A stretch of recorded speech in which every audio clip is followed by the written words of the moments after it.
Olá, boa tarde. Está no ar o programa Colunistas ao Vivo, da causa Operária TV. Meu nome é Juliano Lopes, apresento a minha coluna sempre ao meio-dia, às segundas-feiras, tratando dos mais variados temas, né?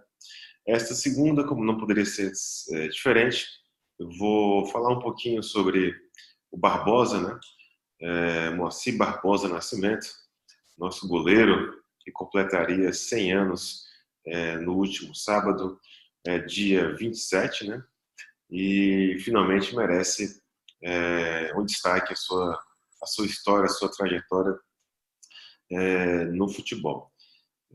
Os companheiros que assistem aqui a Cel TV, imagino que conheçam a história do Barbosa.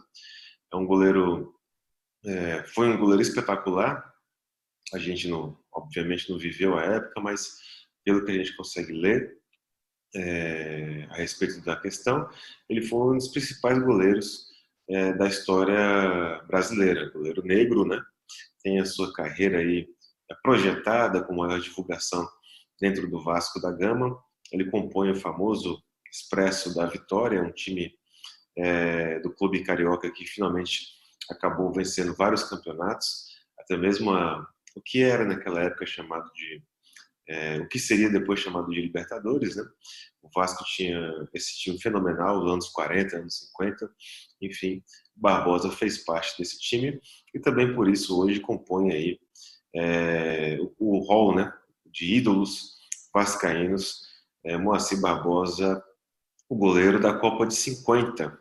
Finalmente, em 1950, a Copa do Mundo é realizada no Brasil.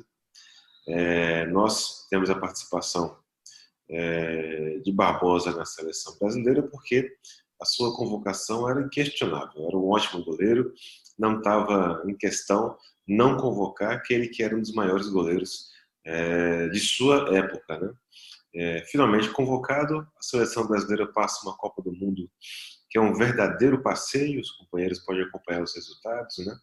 A seleção veio de goleadas, enfim, o título de 50 era aquele título que estava já na conta.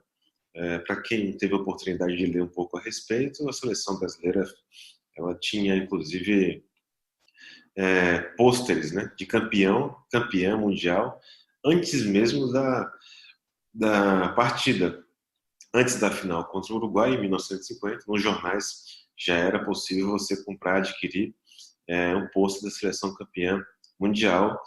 Tal era a confiança dos brasileiros na vitória sobre o Uruguai na final da Copa do Mundo de 1950. É preciso destacar que a seleção brasileira, como muitos afirmam, ela perdeu na véspera, né?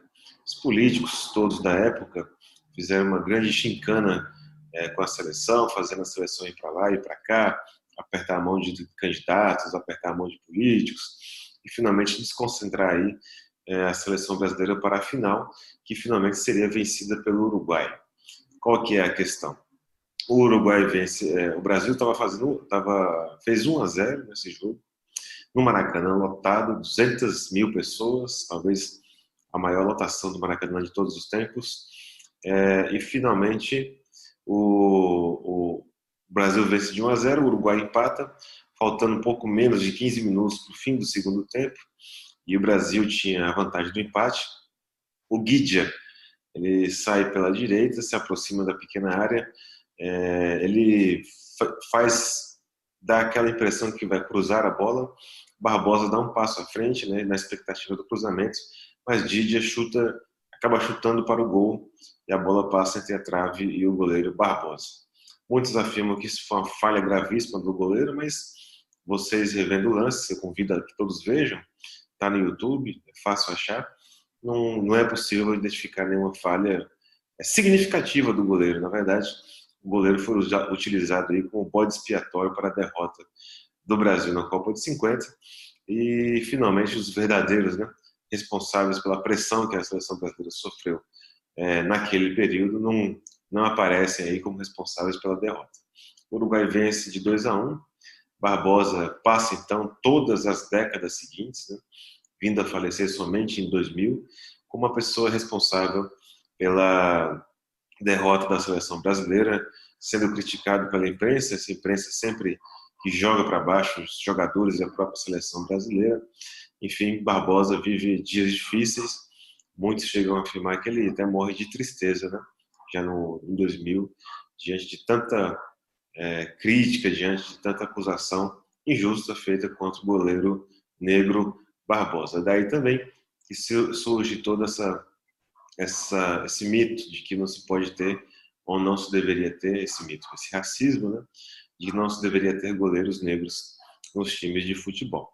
Bom, essa é a curta, breve história de Barbosa. A gente deve abordar mais a questão do nosso Tição, programa de pretos, que vai ao ar quinta-feira às 19 horas. Eu convido os companheiros a ficarem conosco aqui na CEL TV. Convido especialmente a participarem conosco dos atos contra a direita golpista, contra a direita fascista, atos que serão realizados nas capitais no próximo dia 31 de março, ou seja, depois de amanhã. Participe aí na sua capital, entre em contato conosco, acesse causaoperaria.org.br e saiba se vai ter ato na sua cidade e participe lá conosco. É isso, desejo a todos uma ótima segunda-feira e uma boa semana. Até mais.